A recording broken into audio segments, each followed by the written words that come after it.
Panorama group, जो सोचता है वो करता है।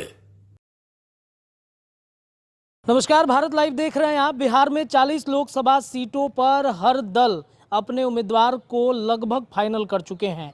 40 लोकसभा सीटों में बिहार के एनडीए गठबंधन में जितने सारे घटक दल हैं उन सब की सीटें बंट गई हैं। नामांकन भी शुरू हो गया है और नामांकन में मोदी का पूरा परिवार अपने अपने प्रत्याशियों को जिताने के लिए उनके लोकसभा क्षेत्र में उनकी एक ताकत बन करके जा रहे हैं।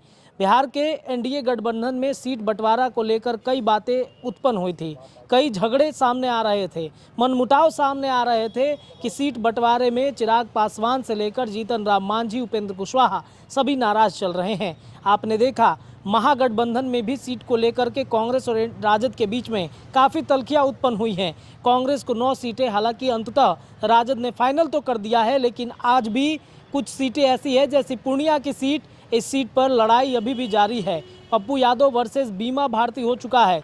लेकिन बात अगर एनडीए घटक दल की करें तो एनडीए गठबंधन में सीट को लेकर के मामला तो अब नहीं आ रहा है, लेकिन उनके साथ यानी नरेंद्र मोदी के साथ कौन है कौन नहीं है, इस बारे में अब चर्चाएं तेज हो गई हैं। नरेंद्र मोदी को अब की बार 400 के पार कौन पहुंचाएगा? चिराग पासवान ने जिम्मेदारी उठाई है, उपेंद्र कुशवाहा ने अपनी रिस्पॉन्सिबिलिटी बताई है, जीतन राम मांझी भी साथ हैं। लेकिन इस वक्त एक व्यक्ति एनडीए गठबंधन में होते हुए भी नहीं है, वो है पशुपति पारस। पशुपति पारस ने केंद्रीय मंत्री पद से इस्तीफा दे दिया। चूंकि उनकी सीटों की डिमांड थी, हाजीपुर के लिए वो जिद पे अड़े थे कि हाजीपुर की सीट हमें ही मिलना चाहिए, लेकिन ये हाजीपुर की सीट उनके भतीजे चिराग पासवान को मिल गई, जिस वजह से उनकी नाराज़गी बढ़ी। अचानक उन्होंने केंद्रीय मंत्री के पद से इस्तीफा दे दिया। चर्चाएं होने लगी, लालू प्रसाद यादव की तरफ से फ़ोन आने लगे कि आप आइए, आरजेडी आपको 5 सीटें देगी जिस सीटों पर आप डिमांड कर रहे हैं।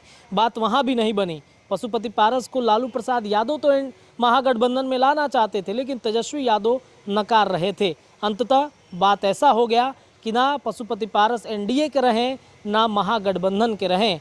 चिराग पासवान के नए चाचा नीतीश कुमार तो मिल गए हैं, लेकिन पुराने चाचा का क्या होगा? पुराने चाचा का जब याद आता है तो पशुपति पारस के चेहरे सामने आते हैं। अब वहीं पारस भतीजे के साथ होना चाहते हैं। परिवार बिखर गया चिराग पासवान का। चिराग पासवान ने फिर भी अपनी मजबूती दिखाई और बिहार के कोने कोने जगहों पर जाकर अपने पार्टी को मजबूत किया, और अब नीतीश कुमार ने उनके कंधे पे हाथ रखा। पशुपति पारस एक बार फिर से एनडीए के साथ होना चाहते हैं और उन्होंने भावुक होकर एक पोस्ट लिख दिया है। नरेंद्र मोदी के साथ तस्वीर शेयर करते हुए उन्होंने लिखा है कि हमारी पार्टी रालोजपा एनडीए का अभिन्न अंग है। माननीय प्रधानमंत्री नरेंद्र मोदी जी हमारे नेता हैं, उनका निर्णय हमारे लिए सर्वोपरि है एवं उनके नेतृत्व में एनडीए पूरे देश में 400 प्लस सीट जीतकर तीसरी बार रिकॉर्ड तोड़ बहुमत से एनडीए की सरकार बनाएगी। साथ ही बिहार की 40 लोकसभा सीटों पर विजय प्राप्त करने में हमारी पार्टी का पूर्ण समर्थन रहेगा। अमित शाह से लेकर जेपी नड्डा, सम्राट चौधरी, विनोद तावड़े और भारतीय जनता पार्टी बीजेपी बिहार को टैग किया गया है।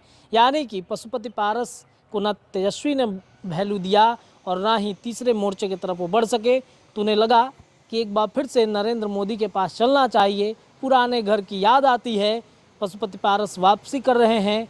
तो क्या नरेंद्र मोदी वो भरोसा पशुपति पारस पर दिखाएंगे? क्या साथ आएंगे? चिराग पासवान के साथ प्रचार प्रसार करते हुए क्या उनके चाचा दिखेंगे? ये एक बड़ा प्रश्न है। भारत लाइव के इस वीडियो में इतना ही, लेकिन चर्चाएं लगातार जारी है। देखते रहिए हमारे चैनल। धन्यवाद। पनोरमा ग्रुप, जो सोचता है वो करता है। अगर ये वीडियो पसंद आई और वह बिहार के राजनीति और बिहारियत से सरोकार रखेनी तो सब्सक्राइब बटन दबा के चैनल के सब्सक्राइब कर ली। ओजे एगो घंटी बा, ओकरा बटन दबा देला से कुल सटीक और मारक खबर रुआ मुफ्त में मिल जाई।